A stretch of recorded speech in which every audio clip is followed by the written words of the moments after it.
nước mắt cứ rưng rưng.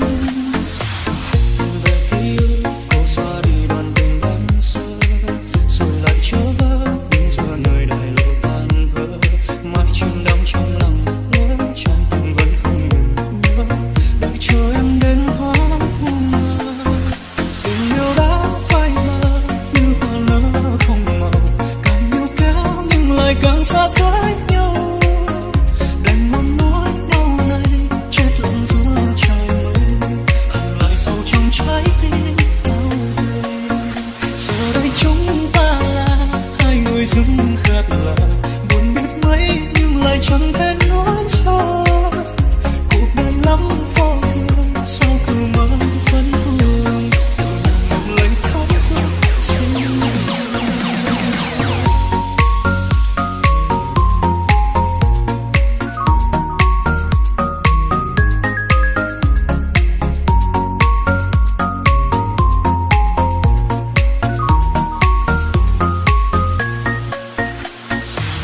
Tìm về ký ức cô xóa đi đoạn tình ban sơ, rồi lại trở về đứng giữa nơi đại lộ tan vỡ. Mãi chìm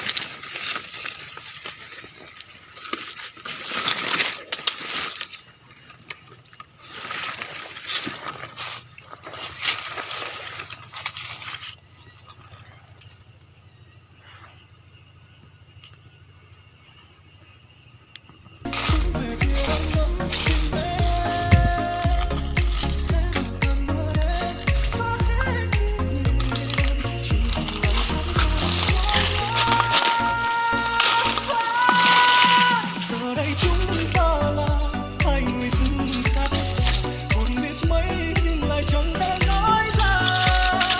Cuộc đời lắm vô thường, sao cứ mãi vẫn vương, tìm lấy khóc tự mình một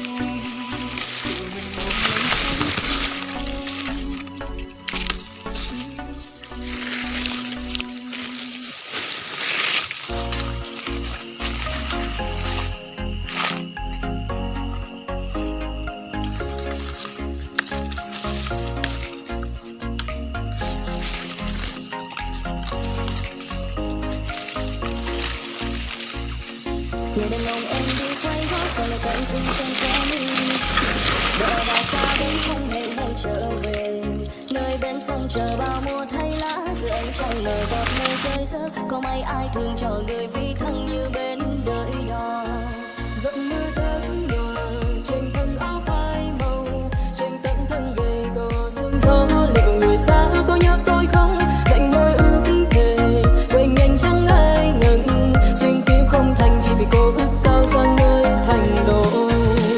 Nhờ gió tươi nắng bên anh, đừng như em ước đắm cơn mưa. Em chẳng còn như em lúc xưa, vẫn đứng đợi chờ.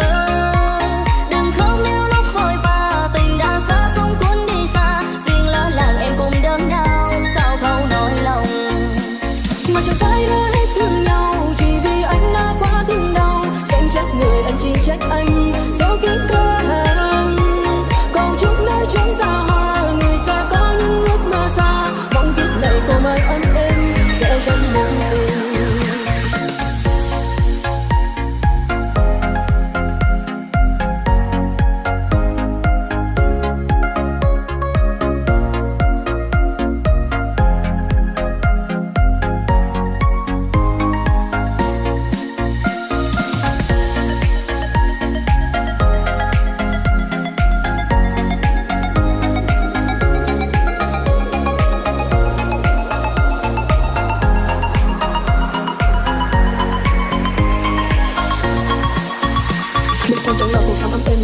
nhắm cạnh bước gây em rời xa để chúng bình yên quên nghèo anh đâu thể lường trước. Em giờ nơi xa hoa nhung đóng phố trên đèn màu để che mất chịu yêu chỉ thương chỉ chờ chỉ đợi em vội vàng đem cất thành đô em ơi nơi em có yên bình có như em thầm ước. Đừng nhìn lại sau để trốn quên nghèo hay theo con đường ở đằng trước. Chỉ trách sợi tơ sao con hôn chẳng giữ được nhau ở kiếp này. Chỉ mong khi sau tôi có gặp lại anh sẽ giữ em chẳng rời tay. Anh cứ từng mệnh như ban đợi đợi để thấy em về dù xa xa. Không giữ em lại chẳng phải hết thương mà để em đi trong âm thầm.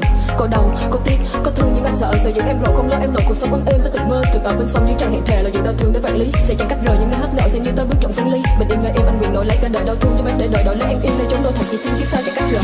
Như rất nhỏ trên thân áo phai màu trên tận thân gầy gò sương gió liệu người xa có nhớ tôi không đành môi ước thề quên nhanh chẳng ai ngần duyên kiếp không thành chỉ vì cô ước cao sang nơi thành đồ.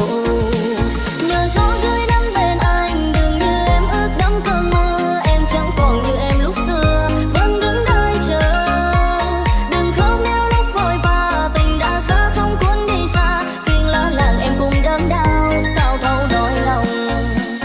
Mà chẳng phải đã hết thương nhau chỉ vì anh đã quá thương đau chẳng trách người anh chỉ trách anh do kiếp cơ hẹn. Cầu chúc nơi chốn xa hoa người xa có những ước mơ xa mong kiếp này cô mai ấm êm sẽ chẳng buồn phiền. Nhờ gió tươi nắng bên anh đừng như em ước đắm cơn mơ em chẳng còn như em lúc xưa vẫn đứng đợi chờ. Đừng khóc nếu lúc vội vã tình đã xa sông cuốn đi xa duyên lỡ làng em cùng đớn đau sao thấu nỗi lòng. Mà chẳng phải đã hết thương nhau chỉ vì anh đã quá thương đau chẳng trách người còn chỉ trách tôi do kiếp cơ hẹn. Cầu chúc nơi chốn xa hoa người xa có những ước mơ xa mong kiếp này em mới ấm êm sẽ chẳng buồn phiền. Anh hơi kịp này sao không nắm lấy hạnh phúc mai này sao không trông thấy. Tôi không muốn ngày về để anh ngóng trông không thấy sống sao. Rồi mai chẳng nghèo ta từng nguyện ước sẽ chẳng sang giàu sẽ không lỡ bước. Nhưng cớ sao giờ mình anh đứng đây như bên đường đầu.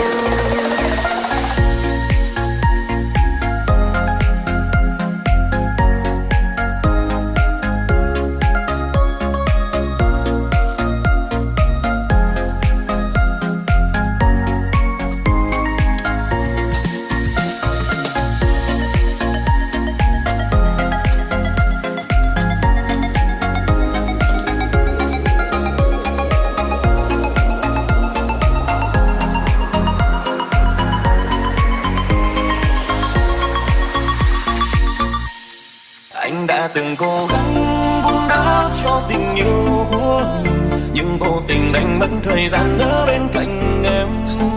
Người đàn ông trong tay chẳng có gì tương lai quá mơ hồ anh mơ về mai sau nhiều hơn những gì anh có. Sao em đành buông tay khi vẫn có người chờ em cuối chân trời để nói ra lời xin lỗi.